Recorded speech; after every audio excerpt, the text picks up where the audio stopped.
Assalamualaikum warahmatullahi wabarakatuh. Terima kasih atas kesempatan yang diberikan. Perkenalkan, ibu-ibu kader daerah Puskesmas Sapa. Saya Dr. Irma yang menjabat dokter umum di Puskesmas Sapa. Pada kesempatan ini saya akan menjelaskan sedikit kepada ibu-ibu kader sekalian tentang mendeteksi dini salah satu penyakit tidak menular, yaitu penyakit paru obstruktif kronis atau biasa disingkat dengan PPOK.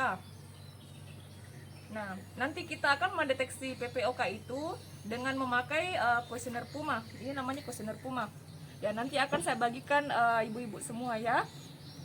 Kemudian sasarannya siapa saja yang kita lakukan deteksi dini penyakit paru obstruktif kronis. Ada 3, yaitu yang pertama usianya lebih atau sama dengan 40 tahun. Kemudian yang kedua, orang-orang yang sering terpapar asap rokok, asap polusi udara, atau asap kayu bakar dan sebagainya. Kemudian yang ketiga, yaitu orang-orang yang mempunyai gejala atau keluhan batuk berdahak, sesak napas, yang gejalanya semakin lama semakin berat. Nah, itu 3 poin itu yang kita lakukan deteksi dini pada PPOK. Di mana kuesioner ini di sini ada 7 pertanyaan, ibu-ibu. Yang pertama itu jenis kelamin. Pertama perempuan atau laki-laki, di mana laki-laki mempunyai poin 1. Kemudian kedua umur.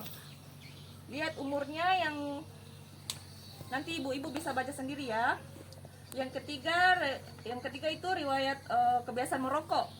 Kita hitung berapa pack rokoknya dalam setahun. Nanti saya ajar rumusnya ya.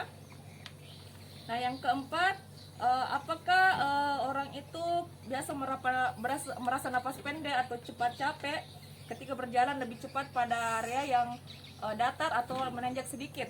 Nah, yang kelima, apakah orang itu mempunyai sering ada lendir di lehernya dan susah dikasih keluar walaupun tidak lagi flu. Nah, yang kelima, apakah orang itu punya dahak yang berasal dari leher? Yang keenam, apakah pasien itu sering batuk walaupun tidak lagi flu? Kemudian yang ketujuh, apakah dokter atau tenaga medis pernah menyarankan orang itu untuk melakukan pemeriksaan fungsi paru? Nah, jika nanti kita total skornya, jika lebih dari 7, ibu-ibu kader harus memberitahu kepada orang itu harus segera ke puskesmas untuk dilakukan pemeriksaan spirometri. Nah, jika kurang dari 7, cukup edukasi gaya hidup sehat dan sering lakukan kunjungan rutin di posbindu atau poscandu. Nah, itu yang sempat saya jelaskan pada saat ini. Ada yang mau ditanyakan ibu-ibu sekalian? Assalamualaikum warahmatullahi wabarakatuh.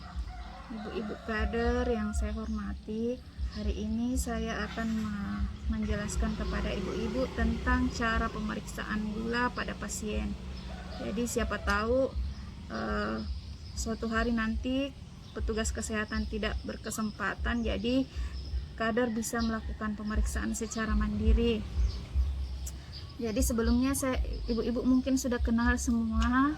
Nama saya Ibu Nur Hidayah, petugas penyakit tidak menular di Puskesmas Sapa. Jadi pertama-tama kita siapkan dulu alat untuk pemeriksaan gula darah. Yang pertama, ini ada chipnya beserta strip, ada kapas alkohol, kemudian ada alat pemeriksaan beserta lancet dan jarumnya. Jadi caranya kita isi dulu, ganti jarum setiap pasien. Ini kita pasang. Sesudah itu kita pasang chip di alatnya. Nah, seperti ini. Kalau sudah ada tanda tetesan darah, kalau sudah ada tanda seperti ini, kita pasang stripnya.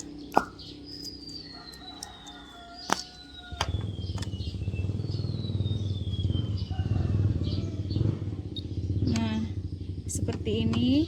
Jika sudah ada gambar tetesan darah, artinya kita bisa melakukan pemeriksaan gula darahnya. Jadi caranya, ujung jari pasiennya dibersihkan dulu menggunakan kapas alkohol. Kemudian kita tusukkan. Nah, kemudian kita isap seperti ini. Nah, selanjutnya kita baca nilai pada alat. Nah, di sini nilainya 164. Nah, karena pasiennya tadi tidak dalam keadaan puasa, maka nilai ini masih bisa dikatakan normal.